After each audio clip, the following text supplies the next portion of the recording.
자, 14번 문제는 우리나라 지역사회복지와 관련된 역사 중에서 2010년대입니다. 2010년대 이후의 일들로 옳은 것을 모두 고른 것은입니다. 자, 우리나라 지역사회복지 역사와 연관된데 연대를 알아야 되네요. 그렇죠? 그러면 연도를 하나하나 짚어드리겠습니다. 기억의 주민생활지원서비스 시행입니다. 2006년이죠. 2004년도에 사회복지사무소가 시범적으로 이제 실시가 되고 그게 이제 실패가 된 다음에 주민생활지원 서비스 시행이 2년 뒤인 2006년에 시행됩니다. 제1기 시군구 지역사회 복지계획 수립입니다.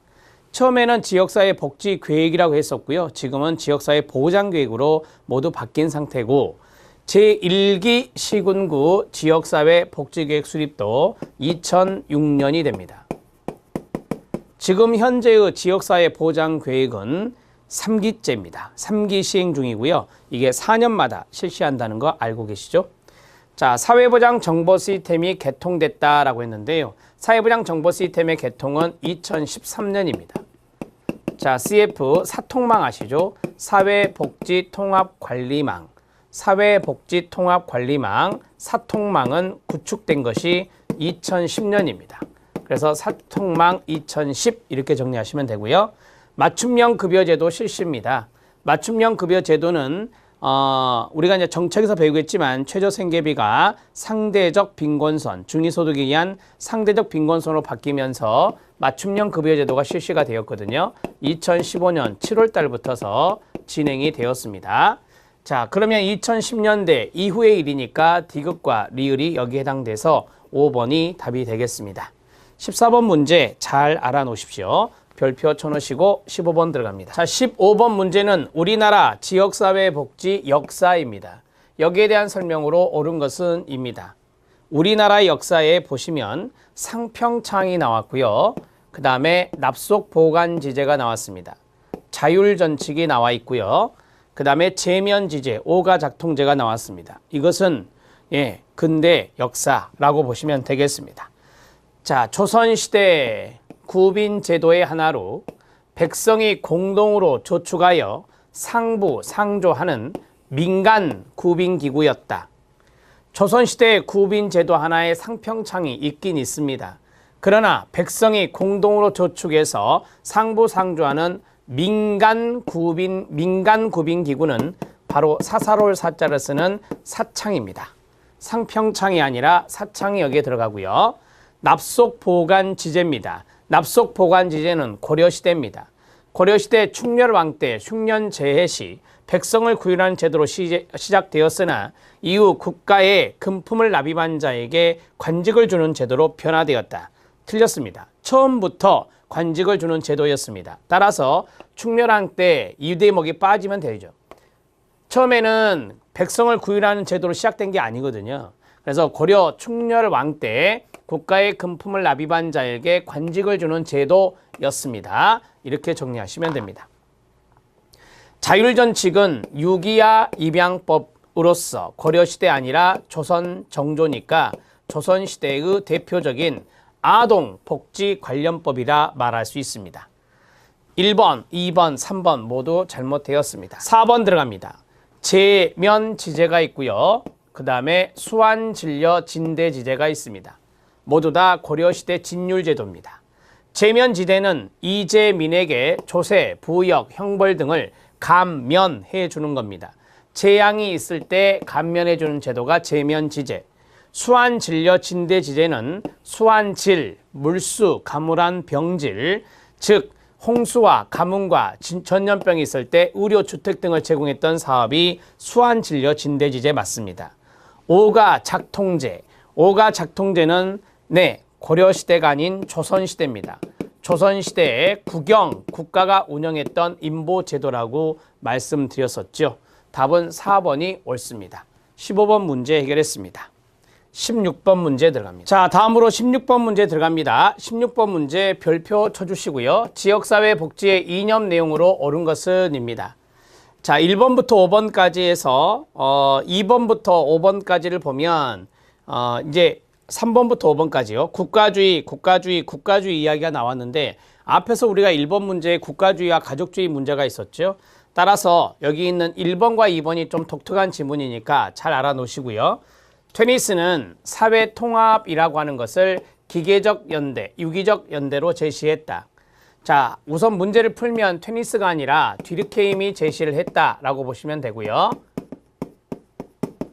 이 듀르케임의 사회통합의 두 가지는 바로 과거에 강조했던 기계적 연대와 현재 강조하고 있는 유기적 연대를 이야기하는 겁니다. 자, 기계적 연대는 혈연과 연관성이 있어요. 혈연관계에 따라서 동질성에 입각한 연대를 바로 기계적 연대라고 하는 것입니다. 자, 그리고 여기 유기적 연대는 이질성, 개별성 이런 것들을 강조하는 것이 바로 유기적 연대고, 이 유기적 연대는 현대 사회에서 강조하고 있는 겁니다. 트웨니스가 아니라 듀르케임입니다.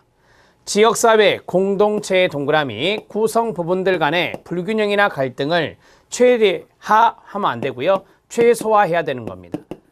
갈등이 최소화되고 불균형이 최소화돼야 공동체가 이루어질 수 있는 겁니다. 자, 세 번째, 앞에서 했던 지문인데 개인의 독립성과 자율성에 기초한 가족지향적인 보호를 강조한다. 국가주의가 아니라 국가주의 반대편에 있는 가족주의라고 제가 말씀을 드렸습니다. 3번 지문은 가족주의입니다. 자, 4번 지문은 국가주의는 집합주의 성격이 있으며 두 줄로 끊고 혈연관계에 의하여 특정한 개인의 보호를 강요한다라고 했는데 이거는 일정 부분 맞고 일정 부분이 틀린 겁니다. 보시면 국가주의는 집합주의 성격을 갖고 있습니다. 국가주의는 국가의 책임이기 때문에 집합적 성격이 있거든요. 그런데 뒷부분을 보면 혈연관계에 의해서 특정한 개인이 보호의 역할을 강요한다라고 했는데, 자, 이러한 것들은 바로 가족주의와 연관성이 있죠. 혈연이 중요한 내용이 되겠습니다. 이렇게 정리하셔도 돼요. 자, 여러분들 해설에 있는 대로 국가주의는 집합주의 성격이 있으며 혈연관계에 의해서 특정한 개인이 보호의 역할을 강요하지 않는다. 이렇게 하셔도 되고요. 이렇게 두 개로 나누어서 생각하셔도 되고 상관없습니다. 자, 그 다음에 국가주의 보호체계는 보호를 제공하는 개인의 욕구와 취향에 맞추어져야 한다고 말씀을 드렸었죠. 5번이 옳은 내용이 되겠습니다. 16번의 답을 해결했습니다. 17번 문제 들어갑니다. 자, 17번 문제는 길버트와 스펙트, 이거는 기출문제와 유사하게 내봤습니다. 중요한 부분이 있어서요. 지역사회 기능의 사례에서 보기에 해당되는 순서를 옳게 나열한 것은입니다. 자, 세 가지가 나와 있고요. 그 다음에 보면 기능이 딱딱딱 세 가지가 들어가 있습니다. 포인트를 잡아드리겠습니다. 지역 주민이 생산한 채소를 마을 공동 판매장에 진열하여 판매한다라고 했습니다. 생산한 것을 판매했네요. 경제와 연관성이 있습니다. 자, 그 다음에 모 종교단체가 지역주민 어르신을 대상으로 격려단체를 주최하고 후원 물품을 나누어 주고 있습니다. 이거는 종교단체가 있으니 종교와 연관성이 있습니다. 수급자인 독거어르신을 위하여 주민 1촌 맺기를 실시하여 생계비를 연계 지원하고 있습니다. 이게 바로 사회복지입니다. 이게 바로 사회복지죠.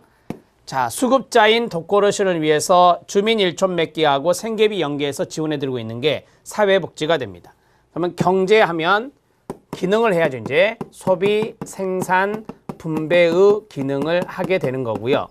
그 다음에 종교의 기능은 사회 통합의 기능을 하는 것이고요. 그 다음에 사회복지는 상부, 상조의 기능을 하는 것입니다. 이 순서대로 적혀 있으면 답입니다. 자, 보겠습니다. 생산, 분배, 소비가 나가고 그 다음에 사회 통합이 나가고 상부, 상조. 1번이 답이 되겠네요. 그렇죠? 17번 문제 해결했습니다. 자, 여기 없는 것을 보면 사회통제가 있죠. 사회통제는 정치제도와 연관성이 있는 겁니다. 사회와 기능은 가족과 연관성이 있는 것이다. 그래서 길버트와 스펙트는 5가지의 제도와 기능을 이야기했던 사람이란 것을 정리하시면 돼요.